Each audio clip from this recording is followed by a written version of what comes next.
And it's the movie I'm going to talk about tonight. Well, the one I'm going to talk about is a brand new release from SOV Horror. And it is the one, the only 1998 anthology film, Dead Time Tales. Now, as usual, I'll have a better look on screen of the cover, but the cover art was done by Billy Infinity, who this is the fourth artwork he's done for SOV Horror. The first three being I Was a Teenage Gorehound, Variant, and Misty Darkness. I'm good friends with Billy Infinity, and I actually own the Misty Darkness artwork. I'm a huge fan of his work. He does an incredible job. And if I saw this as a kid on the video shelf, I would have been like, hell yes, I want to see that movie. And my mom would have seen this right here, the Dominatrix, and would have been no.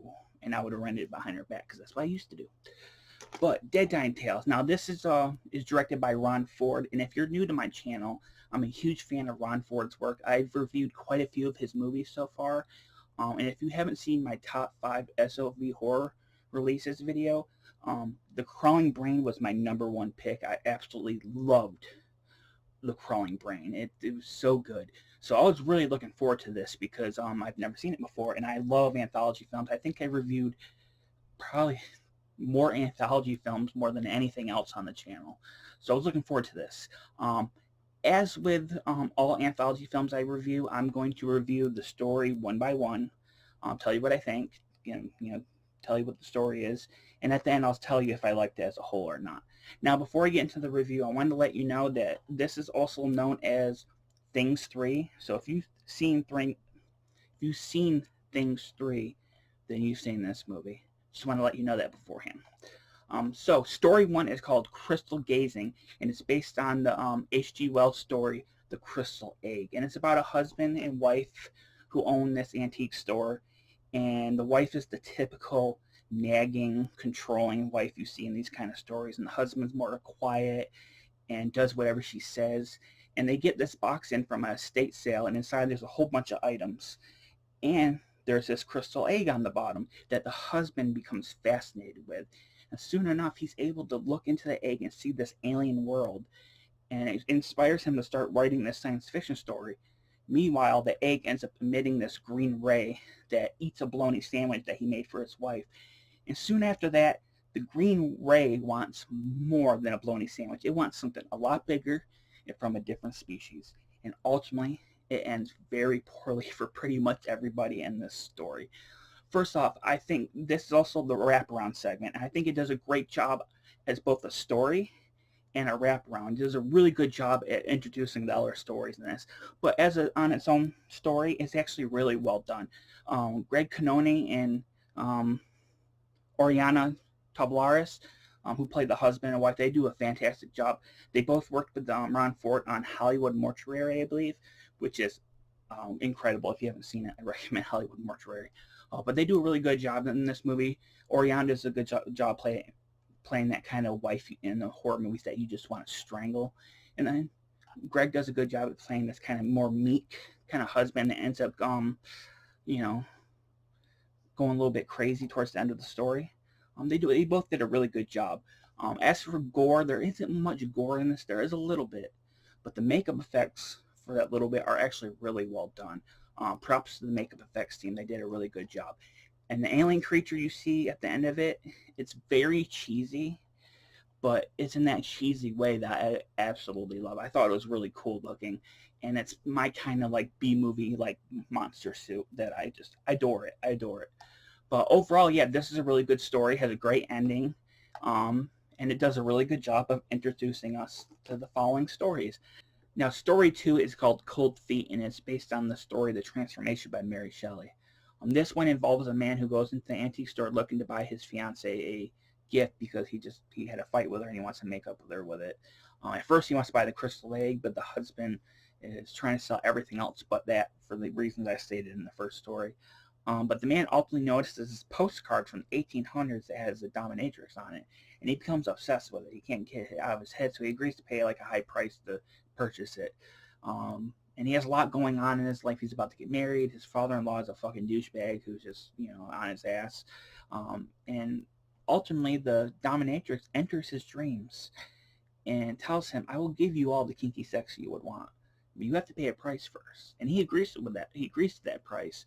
and that price is to switch bodies for 24 hours. And as you can guess, because this is a horror anthology movie, it does not end well for any of the people in this story.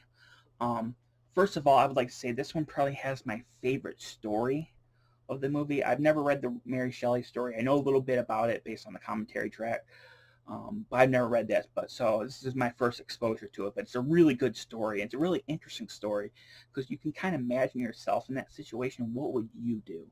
I'm not sure if I would switch my body with someone else because they could do anything, and ultimately I would have to pay the price for it. But I don't know in that situation if what I would actually do. It's just a really good story, and it's a good thing to think about. What if I was in his shoes? And I actually found the character played by Michael LaBarba. I was kind of sympathetic towards him, because the father-in-law thing. The father's a hypocritical douchebag who catches him at a strip club, but the father was going there to go to the strip club, and he's a piece of shit. And I kind of felt bad for him. So, I kind of, understand why he needed this, something other, to keep his mind on. But, it doesn't end, it doesn't end very well with him. There's not much gore. There's a little bit of gore in this one. It's violent, but it's not really gory, but it doesn't really matter because it's the gore that's in there actually really is really strong. The makeup effects are really well done. You get like a fork to the eye or a spoon to the eye. You get a throat slit open, and the father-in-law gets, I think, stabbed in the stomach with a fire poker. It's really well done. And this is the only story that has nudity in it, but Ron Ford really made up for that. The other story's not having it because this is loaded with a lot of nudity. It's really so if you're into boobs, which I am. This movie really delivers on the boobage and it delivers on the violence, and it ends on a delightfully violent note. It's a really good ending, very well executed, and the story is just incredible. So this is another fun one. Now, story 3 is called Bestiality, and it's based on the story Mark of the Beast by Rudyard Kipling. It involves a mobster who goes into the antique store demanding monthly payment from the husband. And while that's happening, he spots a wolf ring that he becomes obsessed with. The shaman comes in there demanding it back because it belonged to his people. The mobster don't want to hear any of that shit and demands to pay for the ring. And the shaman does his best to warn him of the dangers of it, but the mobster's like, I don't go away. I don't give a fuck. And the mobster ends up putting on the ring and ends up bringing the inner beast out of him. And by inner beast, I mean he turns into a werewolf creature that rips apart the head of a crime family and his men. And ultimately, at the end of the story, he's going to have to face the music. Now, this one's definitely the most comedic of the three stories. It's definitely, in my opinion, the most fun. It's just flat out fun. But I can see people having a problem with one performance in it. Randall Malone plays the head mobster in it, and he plays him like a 1930s cartoonish mobster, and it's very over the top and campy. And I personally love Randall Malone's performances; they're always fun. But I can see people not liking this performance and thinking it's a little bit too much. Personally, I just had a blast watching him. This is his story, and he's just having a good old time. Um, and this one is by far the goriest as well. There's quite a bit of gore on this one. The werewolf costume is just like a mask and two gloves. It's just a simple Halloween mask and all that. But I'll easily take that over the CGI werewolves in American Werewolf in Paris, which came out a year before this. I'll take that easily over those CGI abominations. I thought, it's just a mask and gloves, but it's very charming, and it reminds me of grabbing whatever you could and using it, and this is what happened in this movie. They took what they could get, and they made a story out of it. But the gore effects, though, are really, really well done. You got a head being ripped off, an arm being ripped off, someone clawed in the face, a stomach being ripped open, bloody bullet hits. Yeah, this one's definitely the most violent and gory, and it's very satisfying as well. And it's, like I said, it's really funny as well. Ron Ford has a small part as one of Randall Malone's lackeys. Ron Ford, he usually puts himself in most of his movies, and I'm not trying to sound like I'm kissing his butt, but I think Ron Ford's a pretty decent actor. I always enjoy seeing him in his movies. For some reason, it reminds me of whenever you watch a Lucio Fulci movie, and Lucio Fulci's always in one of his movies in a small part. and it's always great seeing him. And that's why I feel about Ron Ford in this movie. It's always good seeing him. But overall, yeah, this one is just a lot of fun. You got a lot of gore. You got a werewolf. You got mobsters. Really, do you need any more of that in this story? No, you don't. But as a whole, did I enjoy Dead Time Tales? I absolutely loved Dead Time Tales. I thought it was so much fun. It has everything I would want in an anthology film.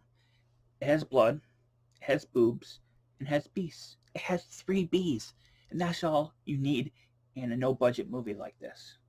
So yeah, I highly recommend this one. If you are an SOV, hardcore SOV fan, you're gonna want this. If you're a Ron Ford fan, you probably already own this. But if you are a huge fan of no-budget anthology films, I highly, highly, highly recommend it. It was so much fun. I mean, you got werewolves, you got cat people, you got gore, you got kinky sex, you got boobs, you got aliens. Come on, what more do you need? And as usual, if you want to purchase it, you can go to www.sovhorror.com. But wait a minute, I'm not finished. I gotta talk about the special features. First up is the audio commentary with director Ron Ford. Um, the audio commentary track is very informative and detailed. Ron tracks usually are. But he goes into a lot of detail about the production of this movie. The one thing I was curious about is what is the intended title of this movie, because it goes by a couple of them. And he says flat out it's supposed to be called, or it was intended to be called Things 3 Old Things, as part of that franchise. But later on, another distributor changed it to Dead Time Tales, and then another person changed it to Deadly Tales. So if you're ever curious about this movie, it's supposed to be Things 3. But he goes into detail about the casting of this movie, how he put real life stuff from his own life into the first story, the various props he used in the movie, including stuff that he worked on, such as The Laughing Dead, which is amazing, and Fear, which is also really good as well. How the effects were done, who played the creatures in the movie, the reshoots he had to do on the third story with Randall Malone. It's a very detailed track. So I highly recommend giving it a listen, especially if you're into learning about the production of no-budget movies, which I am, so I'm always interested in that. Next up is composing Dead Time Tales with Jay Wolfel. Now, the interesting thing about Jay Wolfel is he actually co-directed the first things, so there's that connection. But I did not mention his score during the review because I want to save it until the special features, and his score is really good. It's really, really well done. The cool thing about this interview is you're able to listen to parts of the score without the audio from the film, so you can listen to it more clearly. And he even includes a bit of the score from the first things, which you get to hear better in the interview. But it's a really detailed, very informative kind of interview about the music of the movie, which is really cool. Next up is behind the scenes gallery, which is just behind the scenes pictures from the movie. I always like looking at that stuff. It's always fun. There's the trailer. There's the SOV Horror Trailer Vault, which has trailers for the Ron Ford releases, Misty Darkest, and maybe one or two others. Also, there is an insert from the movie, a different artwork, and that's for Deadly Tales, which is a alternate artwork. And although that's cool artwork, it's a pretty cool looking skull. I must say I think Billy Infinity's art does a better job at selling it. Because man, look at that, bam, some good shit right there. So yeah, I highly recommend picking this up. Pick up a couple of copies, share it with your friends. Give it to some church members. I don't care. Just pick up a copy. It's a lot of fun.